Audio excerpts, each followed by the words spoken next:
ready? God is looking for a messenger to guide a hardened and resistant people. And the Lord asks, whom shall I send? And who will go with us? To which Isaiah replies, here I am, Lord. Send me. To Mother Jackson and the Jackson family, to President and Mrs. Biden, President and Secretary Clinton, Vice President Harris, Pastor Gates, my old friend, oh, he's looking good, Reverend Meeks, Reverend Jenkins. It is an honor to join you today to celebrate the Reverend Jesee Lewis Jackson, a man who, when the poor and the dispossessed needed the champion, and the country needed healing, stepped forward again and again and again and said, send me.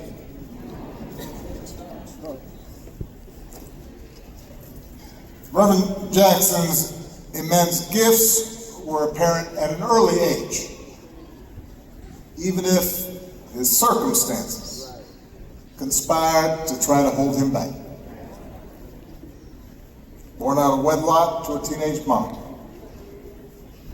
growing up under the oppressive cloud of segregation, confined to schools, sports facilities, movie theaters that were separate and unequal.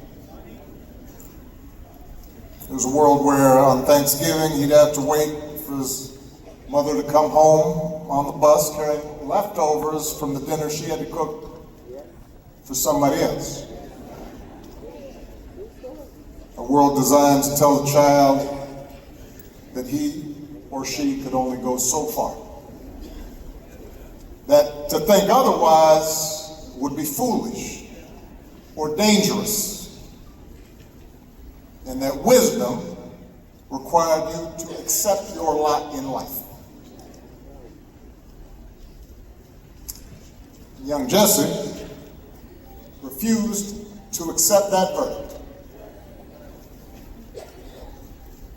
He was a born leader, an athlete,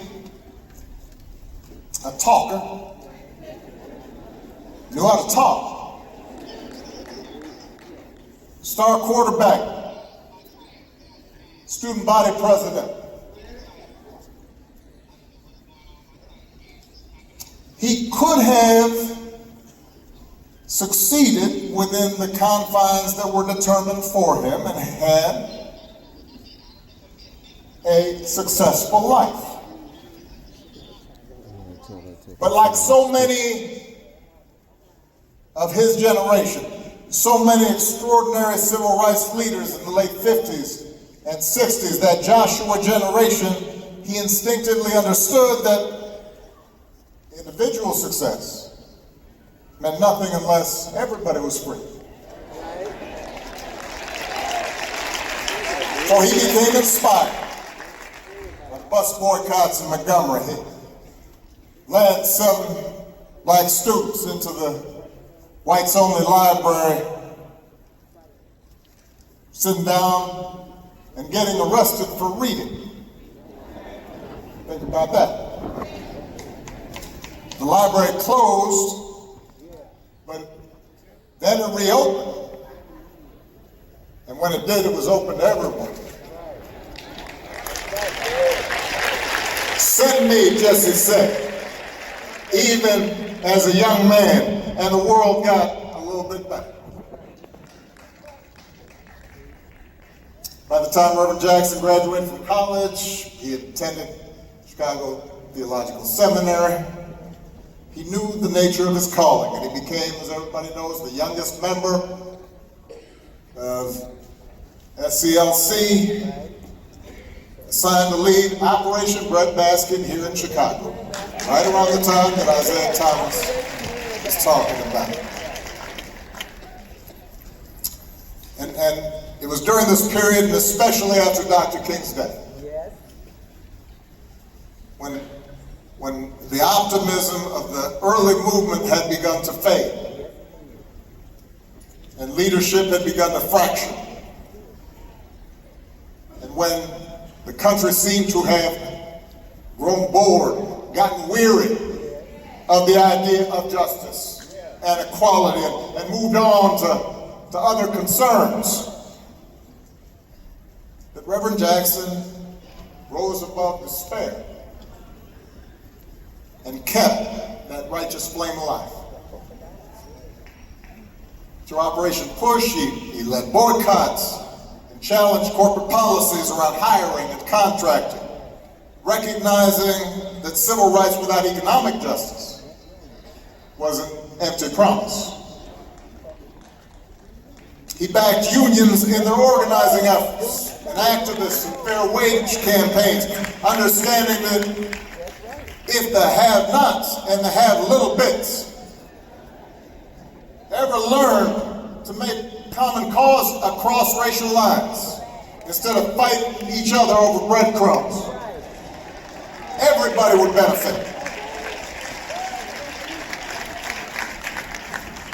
He helped register millions of voters. He fought against biases in the criminal justice system. He drew attention to local abuses of power and called folks at the national level to account. And by the early 80s, he was delivering that message of change and hope across the globe, freeing hostages from captivity, fighting to end apartheid in South Africa. And then, in 1984, come on now, as the powers that be in Washington were rolling back hard-won progress, slashing the social safety net, when more and more folks were getting left behind, and greed was being trumpeted as a virtue. Okay. See, we've been there before.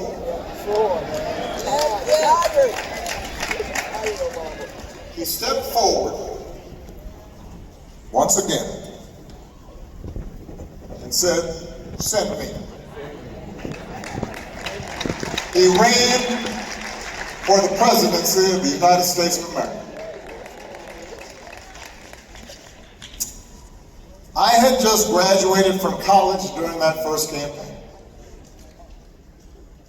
And I was living in New York at the time. I was working to pay off my student loans, eating a lot of tuna fish and Campbell soup. And if I went to a diner, you know, I'd grab some extra crackers, put them in my pocket. And I was inspired by the civil rights movement.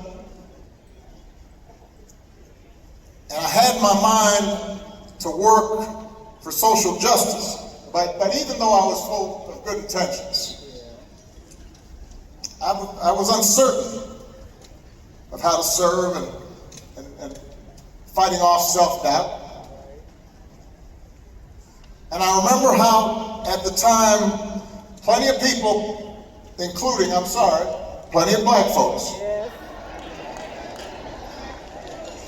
were dismissing Jesee's chances. That's right. Suggesting, he just wants attention, he can only get black votes.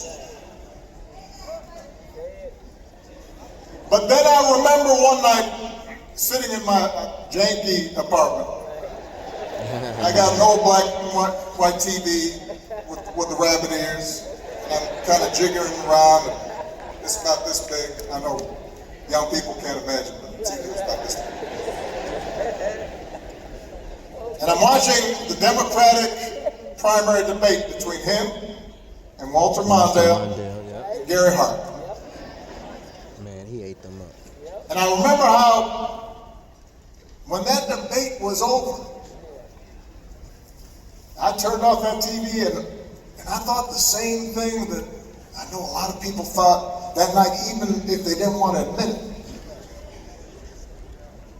That in his ideas, in his platform, in his analysis, in his intelligence, in his insight, Jesee hadn't just held his own. He had owned that stage. He wasn't an intruder. He wasn't a pretender. He belonged on that stage. And the message he sent to a 22-year-old child of a single mother with a funny name, an outsider, was that maybe there wasn't any place, any room where we didn't belong.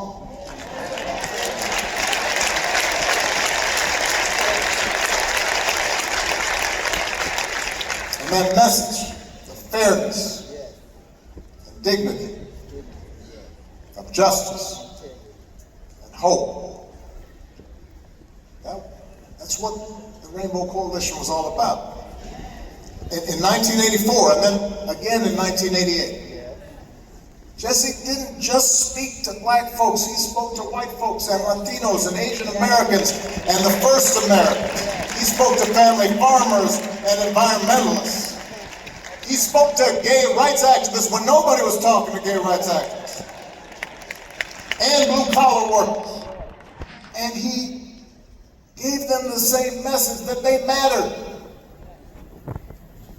That their voices and their votes counted. He invited them to believe, he invited us to believe in our own power to change America for the better.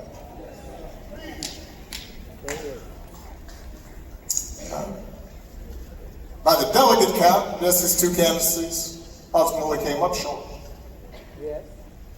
But he paved the road. That's right. That's right. For so many others to follow.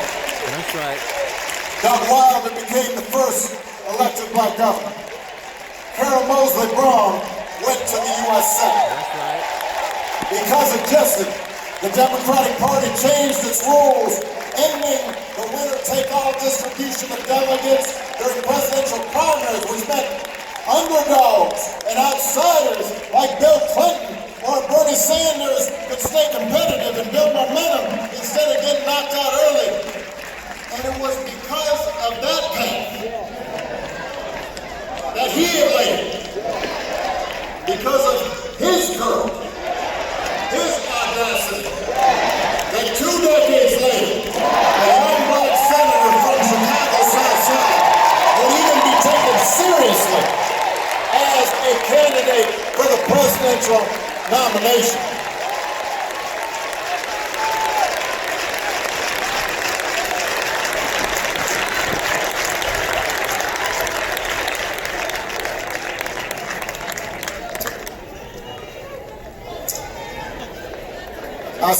I still credit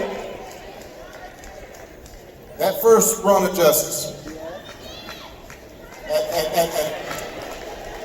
and Harold Washington's campaign for drawing me to Chicago.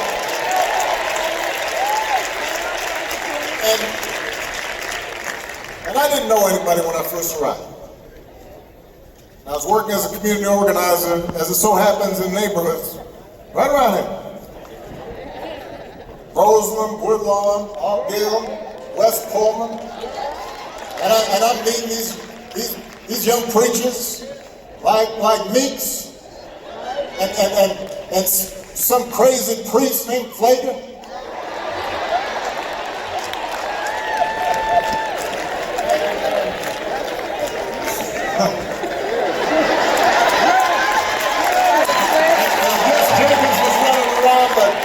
kind of young. He came a little bit later, so I'm going to churches and I'm listening to all these amazing preachers. And it was hard work. And half the time I didn't know what I was doing. And progress was slow. And I definitely didn't know how I was going to survive these Chicago winters. Because I grew up in Hawaii. But I do remember heading to the push headquarters some Saturday mornings to listen and learn from Reverend Jackson. And y'all remember how on some mornings if there was a major issue going on, the room would be packed to the rafters. Mm-hmm. And sometimes some celebrity just wanders in. And then some mornings it was kind of low-key. Either way, though, that the announcements would be made, Drum Barrel, say a prayer,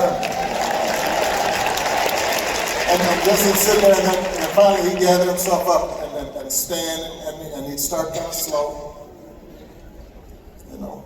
And sometimes he talked kind of low, so you couldn't quite catch what he was saying. So everybody lean in.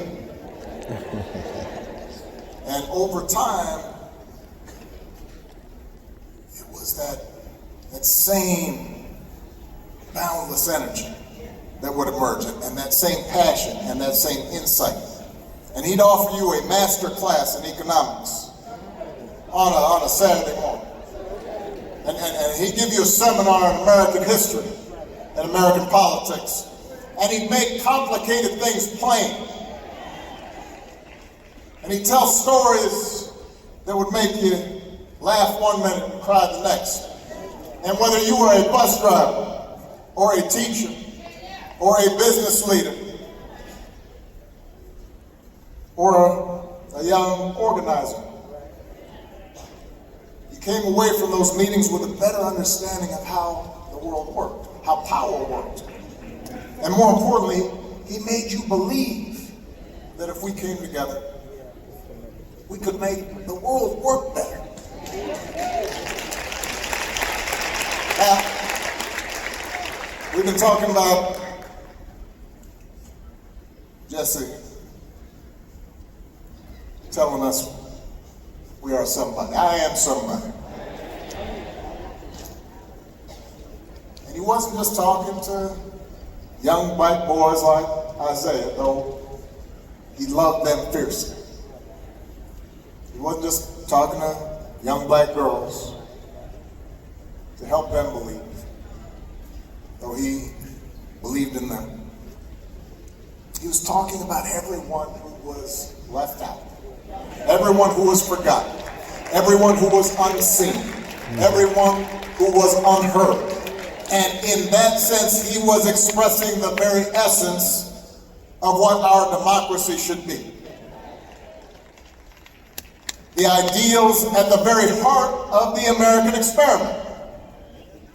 The belief that regardless of what we look like, or how we worship, regardless of where our ancestors come from, or how much money we got, we're all part of the American family. We're all endowed with the same inalienable rights to life and liberty and the pursuit of happiness. We're all obligated to answer the call and step forward and take responsibility for making wrongs right and for caring for our neighbors and bringing the reality of America a step closer to its glorious ideals.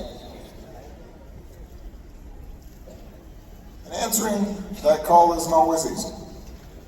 And Reverend Jackson and his family knew that better than most. To do what he did, he would endure all kinds of hatred and setbacks and betrayals and doubters and death threats. He would sacrifice, as Jim Reynolds pointed out, the leisure and comfort of what was available to him as a far more financially secure life. And those sacrifices were not his alone. That's right. They were shared by his wife, and his children. And they bore that burden with grace and strength. I got to know the Reverend and his family over the years, and as I watched his children follow his example of service, I came to appreciate the conviction that drove him, that he had passed on, the faith that guided him and that he had passed on. And it was a faith that didn't waver, a flame that burned bright, even as his body began to fade. The last time he and I had a chance to visit in person, he was already ailing. It was getting difficult for him to stand, difficult for him to speak. We were in Hyde Park, in a hotel room. I embraced him, figured we'd just have a low-key visit, maybe he'd need some rest. And he starts coming up with this project, this initiative, and issues I needed to look into. And here's some commentary that he would suggest, and some phrasing that he thought might work, and maybe we might co-write an article.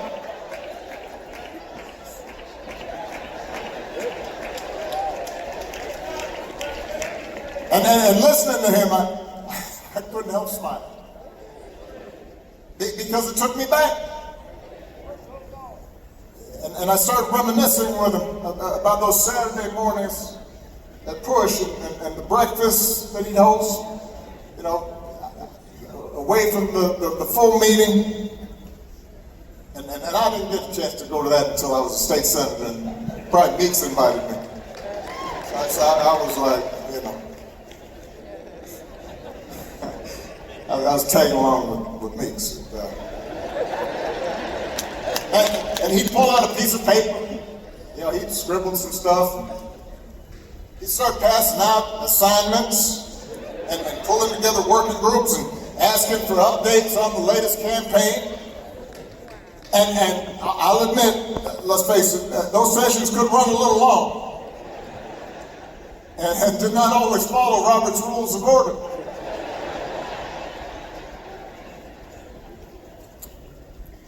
But when Jesee called your name and acknowledged you in that room,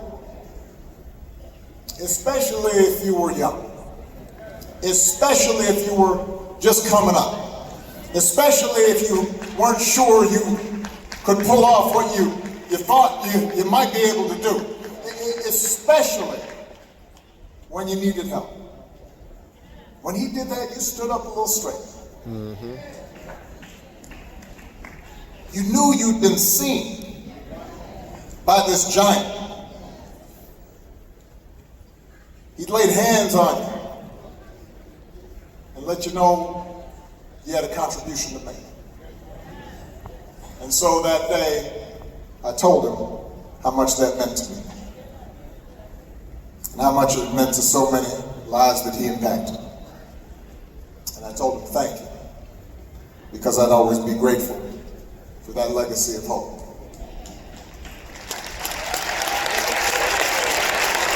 I know I've gone wrong. It was going to be much shorter until Isaiah spoke. I figure if a Detroit Piston can take up as much time,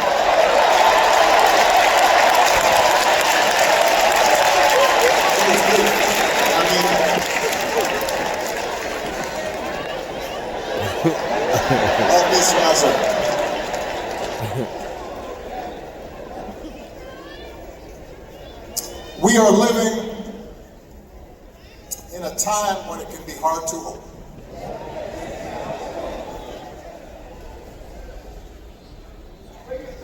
Each day we wake up to some new assault on our democratic institutions. Another setback to the idea of the rule of law. An offense to common decency every day you wake up to things you just didn't think were possible. Each day we're told by those in high office to fear each other and to turn on each other, and that some Americans count more than others, and that some don't even count at all. Everywhere we see greed and bigotry being celebrated, and bullying and mockery masquerading as strength, we see science and expertise denigrated, while ignorance and dishonesty and cruelty and corruption are reaping untold rewards every single day. We see that. And it's hard to hope in those moments. So it may be tempting to get discouraged, to give in to cynicism. It may be tempting for some to compromise with power and grab what you can, or even for good people to maybe just put your head down and wait for the storm to pass. But this man, Reverend Jesee Lewis Jackson, inspires us to take a harder path. His voice calls on each of us to be heralds of change, to be messengers of hope, to step forward and say, send me. Wherever we have a chance to make an impact, whether it's in our school, or our workplaces, or our neighborhoods, or our cities. Not for fame, not for glory, or because success is guaranteed, but because it gives our life purpose. Because it aligns with what our faith tells us God demands. And because if we don't step up, no one else will. How fortunate we were that Jesee Jackson answered that call. What a great debt we owe to him. May God bless Reverend Jackson. May he rest in eternal peace. God bless you.